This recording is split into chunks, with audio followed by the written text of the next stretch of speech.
নমস্কার। আজকে আমরা জানব বিজয়া একাদশীর কথা।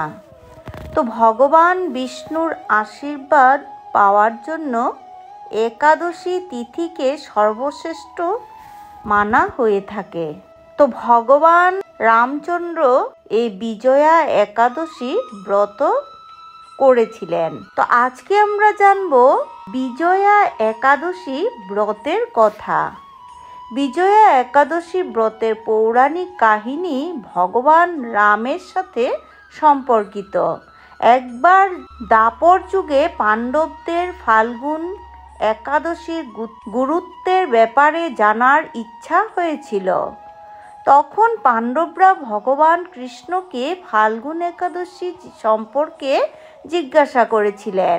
এই প্রশ্নে শ্রীকৃষ্ণ বললেন, হে পাণ্ডব, সর্বপ্রথমে ঋষি নারদ ব্রহ্মাজির কাছ থেকে ফাল্গুন কৃষ্ণ একাদশী ব্রতের কাহিনী এবং গুরুত্ব সম্পর্কে জানতে পেরেছিলেন। এরপরে আপনি এটির গুরুত্ব বুঝতে পারবেন। ত্রেতা যুগের কথা, যখন ভগবান রাম রাবণের বন্দি থেকে মাতা সীতাকে ছাড়িয়ে নিয়ে আসার জন্য লঙ্কার দিকে গিয়েছিলেন আর তার বিশাল বানর সেনার সাথে প্রস্থান করেছিলেন, সে সময় লঙ্কা এবং শ্রীরামের মাঝখানে এক বিশাল সমুদ্র দাঁড়িয়েছিল। সবাই ভাবছিল কিভাবে এই সমুদ্র পার হব। এই সাগর পার করার উপায়ের জন্য লক্ষ্মণ বললেন যে বাগদলভ্য মুনিভার এখান থেকে অর্ধ যোজন দূরে থাকেন, তার কাছে এই সমস্যার সমাধান থাকা আবশ্যক। এটি শুনতেই ভগবান রাম মুনিবরের কাছে পৌঁছে আর তাকে প্রণাম করে তার সমস্যার কথা বললেন।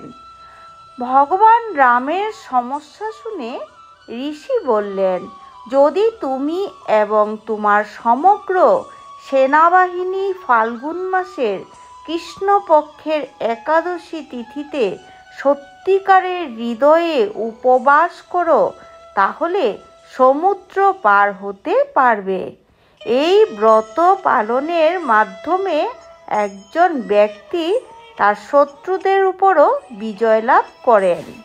ফাল্গুন একাদশীতে মুনিবরের বলা পদ্ধতি অনুসারে ভগবান রাম সমগ্র সেনাবাহিনীর সাথে একাদশী উপবাস পালন করেছিলেন।